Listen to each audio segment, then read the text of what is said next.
వంకరవి చక్కగా. వంకర మార్గాలు ఎట్లా అవ్వాలి? వంకర మార్గాలు ఎట్లుంటే ఒక మాట చదవండి, ఇర్మియా గ్రంథం 6:16. ఇలాగ యెహోవా సెలవిచ్చుచున్నాడు, మార్గములలో నిలిచి చూడుడి, పురాతన మార్గములను గూర్చి విచారించుడి, మేలు కలుగు మార్గమేది అని అడిగి, మేలు కలుగు మార్గమేది అని అడిగి అందులో నడుచుకోండి. అప్పుడు మీకు ఏం కలిగిదట? నెమ్మది. అయితే మేము అందులో నడుచుకోనమని చెప్పుచున్నారు. చాలండి. ఇర్మియా గ్రంథం 6వ అధ్యాయం 10వ వచనం నుంచి నేను చదువుతాను, వినండి. విందురని నేను ఎవరితో మాట్లాడేదను, ఎవరికి సాక్ష్యం ఇచ్చేదను?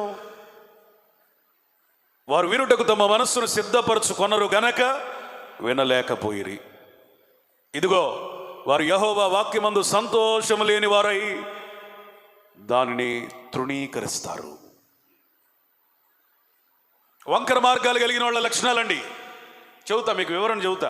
వంకర మార్గాలు కలిగిన వాళ్ళ లక్షణాలట, దేవుడట ఎంతో ఆశపడి వినిపిద్దామని ఒక మంచి వాక్యంతో దైవజనుడిని పంపిస్తాడట. దేవునికి వేదన కలుగుతుందట, బాధ కలుగుతుందట. ఒక మంచి వాక్యాన్ని దైవజని హృదయంలో పెట్టి భారంతో నింపి ఆత్మచేత నింపి ప్రజల యొద్దకు పంపిస్తేనట, ఎవడన్నాడు? హృదయంలో మర్మాలు, ప్రత్యక్షతలు, నూతనమైన విషయాలు పెట్టి ప్రజల యొద్దకు దైవజనుడిని పంపిస్తే ఎవడంటున్నాడు? ఎవడంట్లా? ఎందుకో తెలుసా? వారట దేవుని మాటలు వినుటకు తమ్మును తాము వారి హృదయాలను సిద్ధం చేసుకోలేదట. మందిరానికి వచ్చి నిద్రపోయే వాళ్ళందరూ ఏంటంటే, దేవుడు ఈ పూట ఏం మాట్లాడతాడన్న ఆశ వాళ్ళకు ఉండదు, సిద్ధపాటు ఒకళ్ళు ఉండదు, వాళ్ళకు ఉండదు. సమయం మించిపోతున్న వాక్యం వినేవాళ్ళు ఎవరో, గడియారం ములు వైపు చూడకుండా దేవుని ఆత్మ నడిపింపు వైపు చూసేది ఎవరో అంటే వాళ్ళ హృదయాలు దేవుని వాక్యం కొరకు చదును చేసుకున్న వాళ్ళు. నీ హృదయము బాగుపడితే వాక్యం వెళ్ళిద్ది. అర్థమైందా? వాక్యపు విత్తనాలు మంచి నేలను పడినట్టుగా నీకు ఉండాలంటే ఫస్ట్ ఆఫ్ ఆల్ నీ హృదయము సిద్ధంగా ఉండాలి. ప్రభువా, ఈ పూట ఏం మాట్లాడతావయ్యా, దైవజనుని ఆత్మతో నింపయ్యా, కొత్త విషయాలు బోధించయ్యా, లోతైన విషయాలు నేర్చుకోవడానికి సహాయం దయచేయండి అయ్యా, నన్ను ఖండించయ్యా, నా లోపాలను బయలుపరచయ్యని సిద్ధపడొచ్చినోడికి ఎంత వాక్యం చెప్పని, ఎంతసేపు చెప్పని, ఎంత కఠినముగా చెప్పని, వాడు వినే మనసు అట్లా కలిగి ఉంటాడు. సిద్ధపాటు లేని వాళ్ళు ఎట్టుంటారంటే, పావు గంట వినగానే కాళ్ళు జాపి నిద్రపోతూ ఉంటారు. సిద్ధపాటు లేనివాడు దేవుడే వ్యధ చెందుతున్నాడు. నేను ఎవరికి చెప్పాలి వాక్యం? నేను ఎవరికి చెప్పాలి సాక్ష్యం? విందురని నేను అనుకోవటానికి ఎవడున్నాడు అర్హుడో? ఒకవేళ మీరు, అయ్యా నీ స్వరము వినడానికి నేను సిద్ధంగా ఉన్నానని సమయంలాగుంటే మీలో కొందరైనా వాళ్ళు ధన్యులు. ఏలీ కుమారుల వలె మదించి ఏలీ వలె మందం తయారైపోయితే దేవుడే దిగొచ్చినా దేవుడు అని కూడా నీకు అర్థం కాదు. 40 రాత్రులు 40 పగళ్ళు దేవుని సన్నిధిలో గడిపి దేవుడే స్వయంగా తన హస్తాలతో రాసి పంపించిన ఆ వాక్య లేఖనాలను ప్రజలకు చదివి వినిపించాలని సంతోషంగా దిగాలని అనుకున్నాడు. కానీ దేవుడు అన్నాడు, రే మోషే పో, నువ్వు ఐగుప్తు నుంచి తీసుకొచ్చిన నీ ప్రజలు త్వరగా చెడిపోయారు. ప్రభువా, ప్రార్థనలో ఉంటే ఇంత దుర్వార్త వినాలనే వస్తుందని నాకు తెలియదయ్యా అని ఏడ్చుకుంటూ కొండ దిగాడు. ప్రజల పరిస్థితిని చూసి కోపంతో ఆ ధర్మశాస్త్రం ఆజ్ఞల పలకలు పగలగొట్టాడు. నీ జీవితంలో ఆ ఆజ్ఞలను కాపాడవలసింది నీవే. దైవజనుని యొక్క వాక్యాన్ని కాపాడవలసింది నీవే. దేవుడు భారముతో దైవజనుని హృదయాన్ని నింపి నీ ఎదుటకు పంపిస్తున్నప్పుడు దైవజనుని వాక్యాన్ని, దేవుని ఆత్మని కాపాడుకోవాల్సింది నీవే. వండిన వాళ్ళకి తెలిసింది ఆహారం విలువ. అంతేనా శంకర్? వండిన వాళ్ళకి, వడ్డించిన వాళ్ళకి, సంపాదించిన వాడికైతే డబ్బు విలువే కానీ ఆహారం విలువ తెలిసింది. తేరగా వస్తుంటే కడుపు నింపుకునే వాడికి ఎవరికి తెలిసింది ఆహారం విలువ?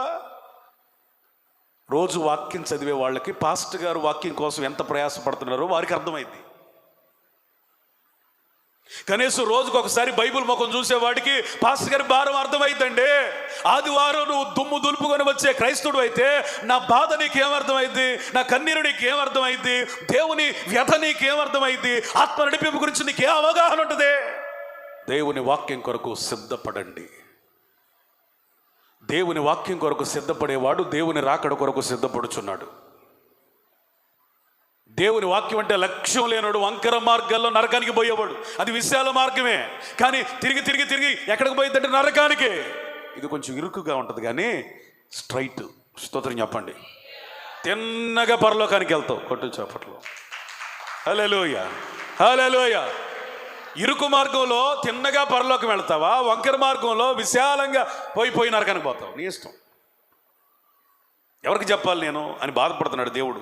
13వ వచనం, అల్పులేమి గనులేమి వారందరూ మోసం చేసి దోచుకుందరు, ప్రవక్తలేమి యాజకులేమి అందరూ వంచకులు. పాస్టర్లు కానీ విశ్వాసులు కానీ దొంగల్లాగా తయారయ్యారట. పాస్టర్ అయినా, ప్రవక్త అయినా, సువార్థికుడైనా, ఉపదేశకుడైనా, బోధకుడైనా. ఎందుకయ్యా? కింద వచనం చెబుతుంది, సమాధానం లేకపోతే సమాధానం సమాధానం సమాధానం అని ప్రకటిస్తున్నారట. ఖండించే బోధలి, బుద్ధి చెప్పే బోధలి, రే పాపం చేస్తున్నావు అని చెప్పే బోధలి.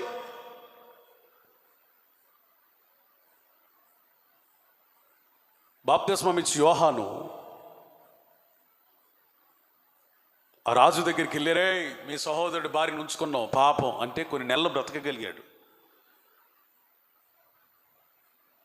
ఇప్పుడు అలాంటి బోధలు చేస్తే నెలలు కాదు గంటల్లోనే చంపేస్తారు. ఈ మాట చెప్పింది నేను కాదు, Revan hill, Leonard Revan hill.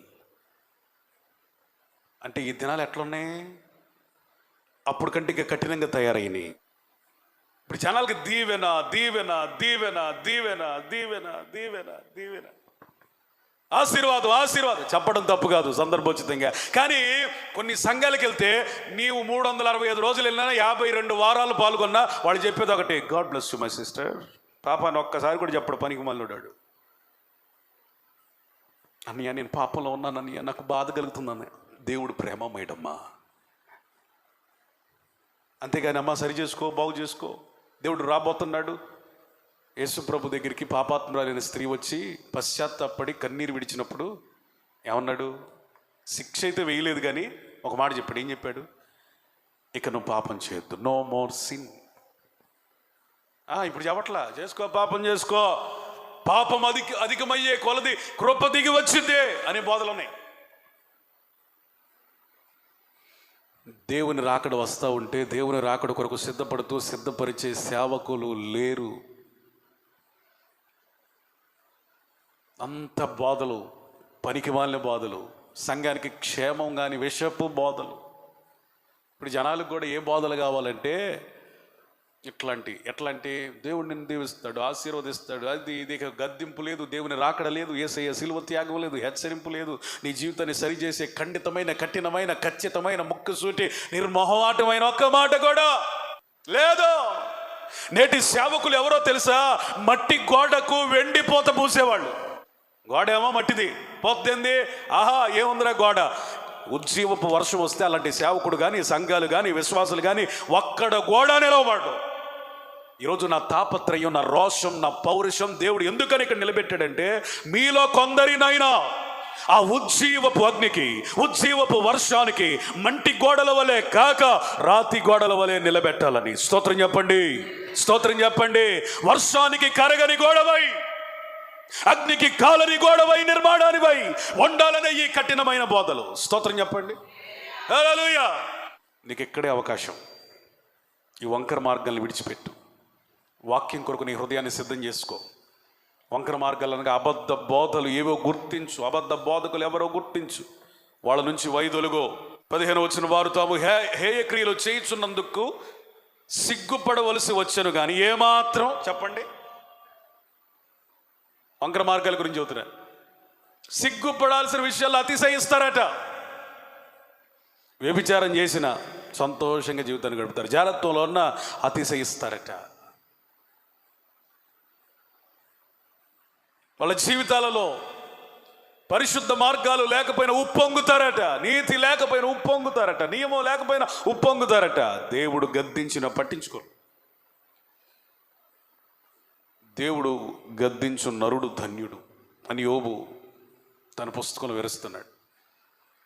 దేవుడు గద్దిస్తున్నప్పుడు నువ్వు సరి చేసుకోవాలి, ఆ మాటకు సంపూర్ణంగా లోబడాలి. మార్గములలో నిలిచి చూడుడి, పురాతన మార్గముల గురించి విచారించుడి, మేలు కలుగు మార్గమేది అని అడిగి నడుచుకోండి. పురాతన మార్గాలు ఏంటో తెలుసా? మనకంటే ముందున్న భక్తులు ఏ ఏ నీతి మార్గాల్లో నడిచారో ఆ మార్గాల్లో. స్తోత్రం.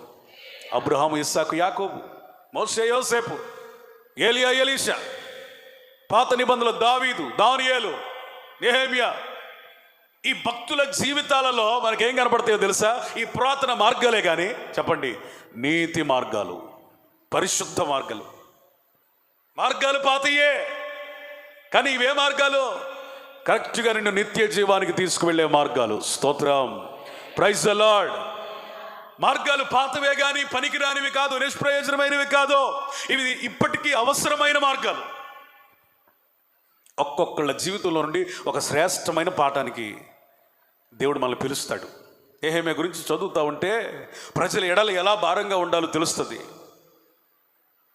అబ్రహాము జీవితం చదువుతూ ఉంటే విశ్వాసం అంటే అడిగినన్ని దేవుడు ఇవ్వటం కాదురా నాయనా, ఆ విశ్వాసాన్ని బట్టి దేవుడు అడిగింది మనం ఇవ్వటం అని నేర్చుకుంటాం. ఇస్సాకు అంటే విధేయతను నేర్చుకుంటాం. యాకోబు అంటే దేవుని జ్యేష్ఠత్వాన్ని ప్రేమిస్తే ఒక వ్యక్తి ఎంతలా విస్తరిస్తాడో నేర్చుకుంటాం. దానియేలు అంటే భక్తి కలిగిన వాడు ఎంత ప్రభావం కలిగి ఉంటాడో నేర్చుకుంటాం. నెహెమ్యా అంటే ఒక నాయకుడు ఎట్లా ఉండాలో నేర్చుకుంటాం. యోసేపు అంటే పరిశుద్ధతకు అడ్రస్ నీకు తెలిసింది. ఇవన్నీ పురాతన మార్గాలే కానీ ప్రస్తుత కాలానికి కూడా అత్యవసరమైన ఎమర్జెన్సీ డోర్స్, రూట్స్, చాలా అత్యవసరమైన మార్గాలు. ఇంకా పురాతనమైన మార్గం ఏంటి చెప్పిన? ఆది అపోస్తలుల మార్గం. వాళ్ళు ఏ విధంగా సేవ చేశారు, ఏ విధంగా భక్తి చేశారు, ఏ విధంగా ఆత్మచేత నింపబడ్డారు, ఏ విధంగా స్వార్థను ప్రకటించారో, ఏ విధంగా ఆయనకి సాక్షిగా ఉన్నారో, ఏ విధంగా వారు శ్రమలు పడ్డారు. ఇవన్నీ మనం తలుచుకుంటున్నప్పుడు అయ్యా నన్ను కూడా ఈ మార్గాలలో ఉంచయ్యా. యేసు ప్రభు శ్రమల మార్గంలో నడిచాడు. మనం వెళ్ళే ఏ మార్గమైనా ఆయనకు తెలుసు. నువ్వు శ్రమల్లో ఉన్నావని కూడా తెలుసు. కనికరించట్లేదేమని అని అనుకోవద్దు. ఆ శ్రమ తర్వాత నీకు మహిమ రాబోతుంది. ఆమేన్. ఆయన కష్టాల మార్గంలో నడిచాడు, ముళ్ళ మార్గంలో నడిచాడు, అవమానాల మార్గంలో నడిచాడు, ఆక్రందనల మార్గాల్లో నడిచాడు, ఒంటరితనంలో నడిచాడు, ద్వేషించబడిన స్థితిలో నడిచాడు. ఈ మార్గాలన్నీ ఆయనకి ఎరుకే. కానీ నువ్వు నడుస్తుంటే ఎందుకు పట్టించుకోవట్లేదంటే ఆయన నడిచిన మార్గాల మాదిరి నీ జాడల్లో కనబడుతుంది కాబట్టి ప్రభు నిన్ను బట్టి సంతోషిస్తున్నాడు. స్తోత్రం.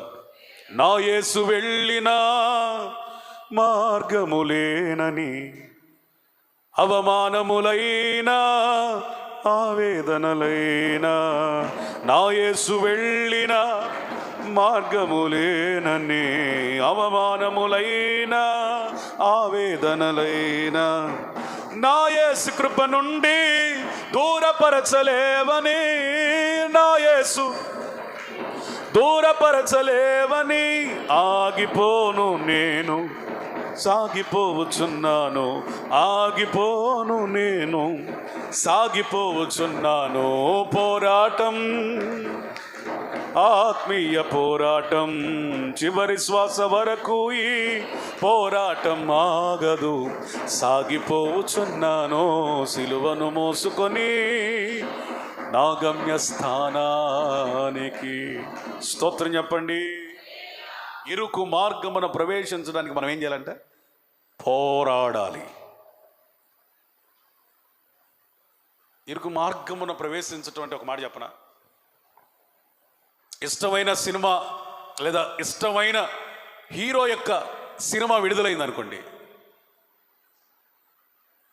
అక్కడ పరిస్థితి ఎట్లా ఉంటుంది? సినిమా హాల్లో ఇరుకైన కొట్టుకుంటున్న మందిలో దూరి టికెట్ సంపాదించి మొత్తానికి సీట్లో కూర్చొని ఎంజాయ్ చేస్తాడు ఒక ఆడియన్, లోకంలో ఉన్నటువంటి ఒక వ్యక్తి. ఎందుకు? సినిమా చూడాలి. నేను అంటాను, సినిమా హాల్ కంటే పరలోకం గొప్పదా కాదా? ఒక సినిమా కోసమే సినిమా హాల్లో భయంకరమైన గొడవలు జరుగుతూ ఉంటే ఇరుకైన మార్గంలో వెళ్ళిపోయి టికెట్ను సంపాదిస్తూ ఉంటే, పరలోక రాజ్యం కోసం మనం ఎంత ఇరుకైన మార్గాల్లో పోరాడాలి. ప్రయత్నం కాదండి, పోరాటం. అసలు ఆ మార్గంలో నడవడానికే ఏం అవసరం అంట? పోరాటం. అంత తేలికేం లేదు క్రైస్తవ్యం. అసలు క్రైస్తవునిగా ఉండడానికి, ఆ ఇరుకైన మార్గాల్లో నడవడానికి మనకి పోరాటం అవసరం. అసలు ఆ మార్గంలో ఉండడానికి, ఇక పరలోకం సంపాదించడానికి ఇంకెంత పోరాటం అవసరం? క్రైస్తవ్యం అనేది ఒక సిల్లీ థింగ్ కాదు, ఇట్స్ ఎ సీరియస్ మ్యాటర్. ఖచ్చితంగా నువ్వు పోరాటం నేర్పించమని ప్రభు దగ్గర అడిగి నేర్చుకొనవలసిందే. పోరాటం లేకుండా నీకు పరలోకం లేదు, శ్రమలు లేకుండా నీకు సింహాసనం లేదు, ముళ్ళ కిరీటం వంటి అనుభవాలు లేకుండా నీతి కిరీటం, జీవ కిరీటం నీకు లేదు, ఇరుకైన మార్గాలు లేకుండా ఆ రాజనగరాలలో పరలోకంలో సంచరించే అవకాశం నీకు లేదు. ఒక్కసారి ఆ పరలోకం వెళ్ళిపోతే ఈ లోకంలో పడిన ప్రతి కష్టాన్ని మనం క్షణంలో మర్చిపోతాం.